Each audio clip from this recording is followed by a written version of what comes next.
Toda pessoa nascida no Brasil, em algum momento da sua vida, faz essa pergunta: por que esse país deu errado? Onde foi que erramos? Temos uma área similar aos Estados Unidos, mais ou menos o mesmo tempo de história, uma população que hoje é um pouco menor, mas durante a maior parte da história estava mais ou menos do mesmo tamanho, uma terra mais rica em minérios que as deles, os mesmos problemas históricos de ser colônia europeia, brigas com índios, a terrível chaga da escravidão, com tantas coisas em comum. Como acabamos em lugares tão diferentes? Qual foi o fator que fez a diferença? Uma parcela significativa das pessoas culpa o colonialismo por isso. O fato de que nossas riquezas teriam sido roubadas pelos europeus, que são hoje absurdamente ricos, nos deixando nessa situação ruim que estamos hoje. Se você viaja pela Europa e observa as riquíssimas igrejas e obras de arte decoradas com ouro, pode ter certeza que uma parcela significativa desse ouro veio do Brasil, da região de Ouro Preto e Mariana, que por muitos e muitos anos, no nosso período colonial, nós fomos disparados os maiores produtores de ouro do mundo. Boa parte do ouro que adorna a Europa veio do Brasil.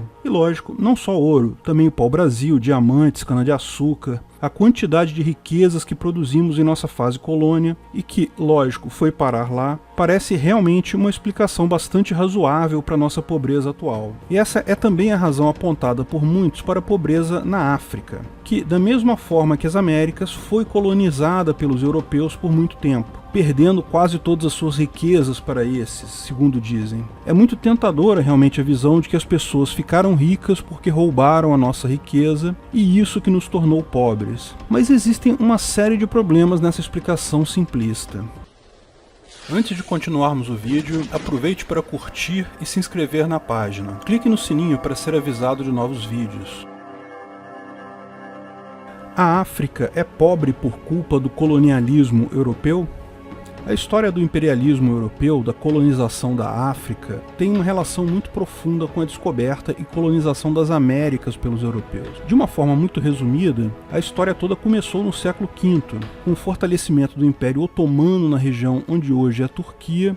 Os europeus se viram às voltas com grandes custos para importar bens da China e da Índia. Os portugueses então criaram as caravelas e foram os primeiros a buscar uma rota marítima para as Índias. A viagem era muito complicada, as caravelas só conseguiam viajar a poucas milhas da costa e precisavam parar de tempos em tempos para reabastecer. A África sempre foi conhecida pelos europeus por toda a história, e os habitantes da África eram reconhecidos como guerreiros ferozes e poderosos. Em mais de uma ocasião na história, africanos já haviam invadido a Europa, ou seja, era uma relação de inimigos com igual capacidade, uma paz armada. Porém, é mais fácil fazer paz com o comércio, e os portugueses foram capazes de criar entrepostos na África para isso. Sim, a colonização da África começou com os portugueses. Assim que Vasco da Gama conseguiu fazer a primeira viagem marítima para a Índia, e percebeu que isso ia gerar uma enorme riqueza comercial, Portugal começou a criar entrepostos na África, em vários pontos, na Ilha da Madeira, Cabo Verde, Guiné-Bissau, São Tomé, Angola, Moçambique. Não eram colônias ainda, num primeiro momento. Os portugueses não tinham interesse em explorar a terra ali. Eram pequenas cidades que serviam de entreposto para as caravelas pararem a caminho das Índias, ou na volta. Podiam sofrer reparos, reabastecer com comida e água, essas coisas. Como os portugueses estavam fazendo um bom dinheiro, essas cidades também eram ricas, eram mantidas por uma pequena quantidade de portugueses que, com o apoio dos líderes tribais ali da região, mantinham aquela cidade funcionando. A maior parte da mão de obra era local, mas o comando da cidade era de portugueses. Os portugueses mantinham boas relações com os líderes tribais da região, não há problema de convivência que não possa ser resolvido com dinheiro, e o dinheiro estava fluindo forte nessa rota comercial. Essa mesma ideia criou cidades portuguesas na Índia, Goa, e na China, Macau, com uma forte influência portuguesa que tem até hoje. A Índia possui até hoje uma pequena comunidade católica, fortemente minoritária, é verdade, mas ainda bastante presente, que surgiu justamente da influência portuguesa. Todos sabem que numa dessas viagens, as caravelas de Pedro Álvares Cabral enfrentaram uma calmaria e acabaram chegando no Brasil, ou pelo menos é assim que se contam essa história. As Américas eram diferentes, a superioridade militar dos europeus em relação aos índios americanos era tão grande que não fazia sentido o clima de paz armada que eles mantinham com a África.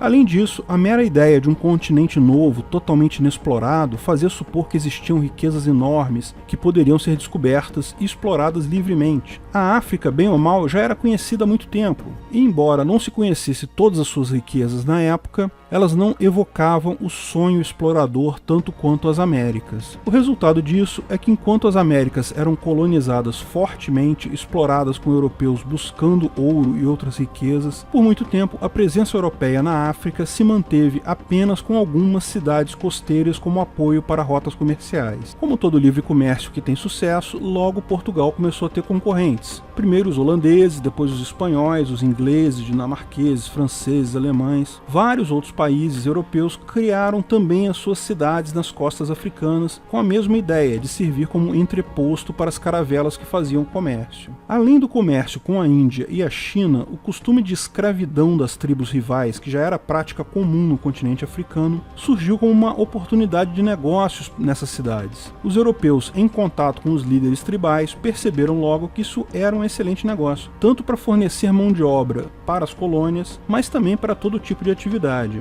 O comércio de escravos cresceu significativamente nos anos seguintes, com a maior parte desses escravos vindo parar no Brasil. Falamos sobre essa história triste no vídeo de quanto é sua dívida histórica. Pode-se apontar a clara falta de ética do comércio de escravo, mas os europeus não impunham isso à força sobre as lideranças africanas. Tratava-se de uma questão cultural que já existia na região. Também é importante apontar que foi o Império Britânico que iniciou uma cruzada mundial pelo fim da escravidão, não apenas em suas colônias, mas também em colônias de outros países europeus e até em países africanos. Mas até o século XIX, o contato dos europeus com os africanos ainda era feito meramente através dessas cidades costeiras, entrepostos comerciais, em que os europeus faziam negócios com os líderes locais sem nenhuma pretensão de colonizar a terra. Não queriam realmente governar a África. Países europeus perderam suas colônias na América entre os séculos XVIII e XIX, mas mesmo assim ainda permaneciam com pouca interferência na África. O que mudou tudo foi a Revolução Industrial. Países industrializados da Europa cresceram rapidamente em riqueza com a industrialização, e isso permitiu também um aumento significativo e melhoria das armas e de todo o aparato militar desses países. Além disso, as indústrias precisavam de recursos naturais e mercados para vender seus produtos. Em determinado ponto, os países europeus se viram limitados em seu crescimento pelos recursos da Europa e pelo mercado consumidor da Europa. Usando como uma bela desculpa a sua cruzada pelo fim da escravidão, a Inglaterra começou o processo de efetivamente ocupar as terras e governar partes da África. Ou seja, criou-se essas colônias com a ideia de que era para acabar com o costume da escravidão. Outros países logo seguiram essa liderança, iniciou-se uma guerra entre europeus por quem controlaria mais partes da África. Os países europeus vendiam a ideia que eles queriam administrar melhor a região e, lógico, ganhar acesso tanto aos recursos naturais do continente quanto ao mercado consumidor, ao mesmo tempo que melhoravam a qualidade de vida do povo, que naquela época vivia sim em uma organização tribal com baixíssimo grau de industrialização e civilização. Os países que tinham entrepostos já tinham contato com os chefes locais, rapidamente convenceram, seja com argumentos, seja com armas, e tomaram o poder de todo o continente em pouco tempo. Houve algumas poucas exceções. A Abissínia, hoje Etiópia, foi uma das poucas regiões que permaneceu autônoma sob o controle de africanos. Houve uma breve colônia dos Estados Unidos na África chamada Libéria, mas foi uma experiência muito rápida. No final, o que predominou foi o domínio europeu. Esse domínio durou um tempo relativamente pequeno, muito menos tempo que a colonização da América, visto que se iniciou no século XIX e terminou em meados do século XX. O fato é que muito da pouca estrutura que a África tem hoje foi construído exatamente nesse período pelo investimento europeu.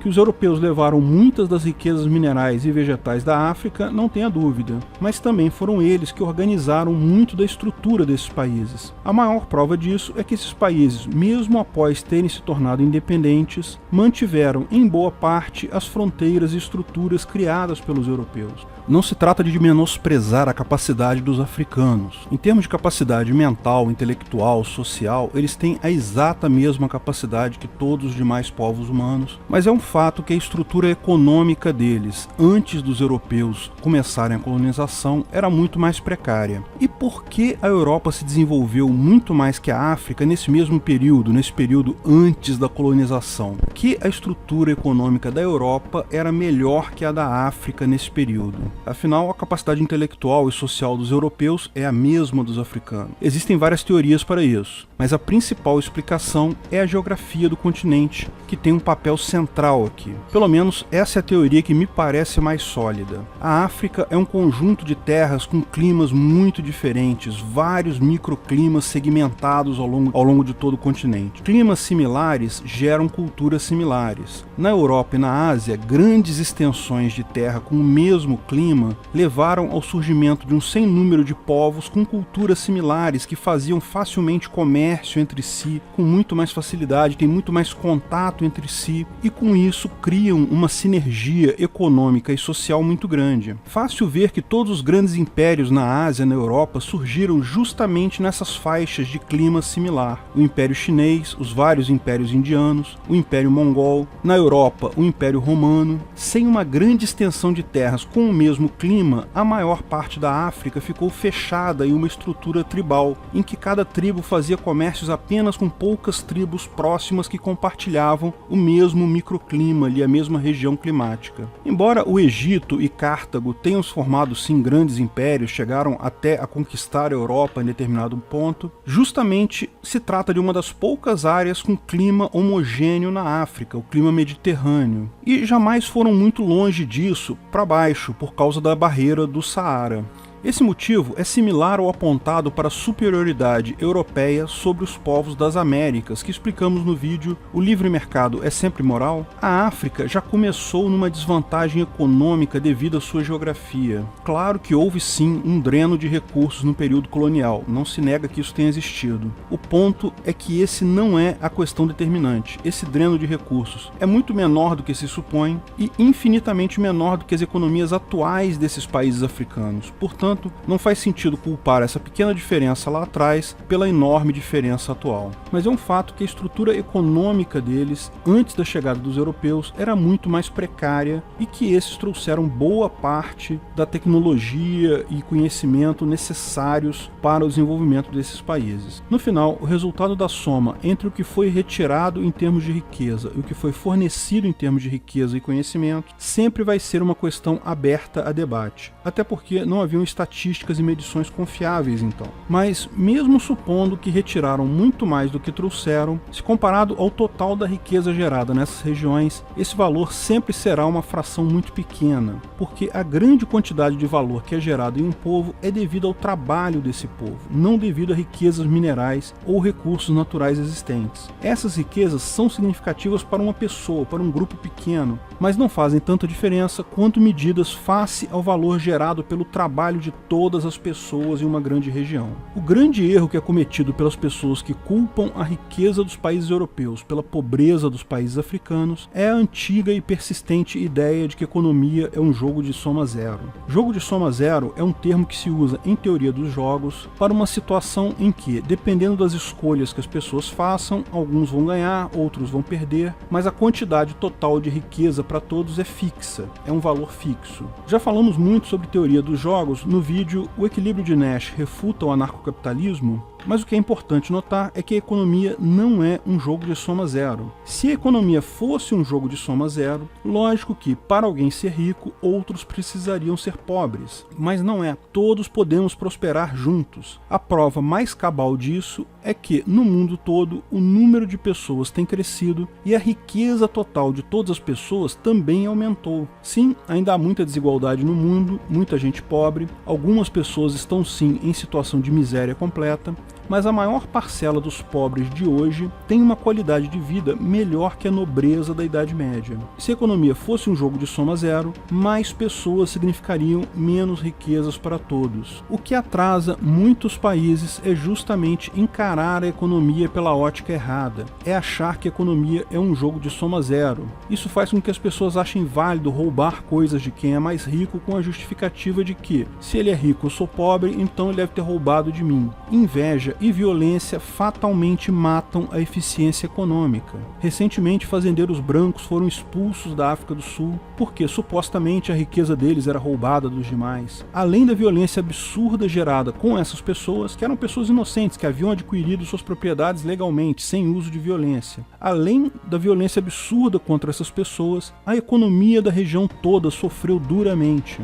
No momento que as pessoas não têm mais segurança para investir seu trabalho em uma propriedade num desses países, vão certamente investir menos. Muitas vão embora, as que ficam vão adotar posturas conservadoras no investimento. E isso é ruim para todo mundo. Mas o principal erro que muitos desses países caíram, também motivado pela inveja, é o socialismo. A ideia marxista de que existe uma classe dominante de industriais e uma classe operária, e que a classe dos industriais explora a classe dos trabalhadores. É a mesma ideia errada do jogo de soma zero, só que usada pela classe dos políticos, esses sim verdadeiros exploradores, para manter uma parte do povo contra outra parte do povo e dessa forma controlar todos e roubar impostos de todos. O problema é que, além do objetivo normal de enriquecer a classe dos políticos, que é um objetivo que é conseguido por 100% dos governos na África, isso custa muito em termos de eficiência econômica, pelos mesmos motivos já citados acima. O que torna a África pobre é a profusão de sistemas socialistas e comunistas dentro dos países de lá. Um socialismo radical que, embora seja algo ruim até em países ricos da Europa, muitos deles estão sofrendo com esse problema também, é algo mortal para economias menores. O mesmo pode ser dito do Brasil. Ao mesmo tempo que os portugueses levaram muito do ouro daqui, fato é que poucas igrejas no mundo são tão ricas com tanto ouro quanto algumas igrejas em Ouro Preto, Salvador e outras cidades brasileiras. Também, toda a infraestrutura do país, para o bem ou para o mal, foi iniciada pelos portugueses. No final das contas, ao somar a riqueza total de um país, o trabalho das pessoas vale muito mais do que riquezas naturais. E a quantidade de riquezas naturais descobertas e exploradas depois da independência é várias ordens de magnitude maior que as pepitas de ouro levadas como imposto pelos portugueses. Pode-se ver claramente que, abandonando essa ideia errada do jogo de soma zero, o colonialismo não é o problema. Até porque existem países como os Estados Unidos e a Austrália que foram colônias exatamente como o Brasil e foram colônias por muito mais tempo que a maior parte dos países da África e conseguiram vencer na economia. Tem um padrão de vida bom hoje em dia. O problema da África, bem como o problema do Brasil, nunca foi o colonialismo. O problema é o socialismo. Obrigado por assistir nosso vídeo. Comente abaixo se tiver dúvidas ou sugestões de novos temas.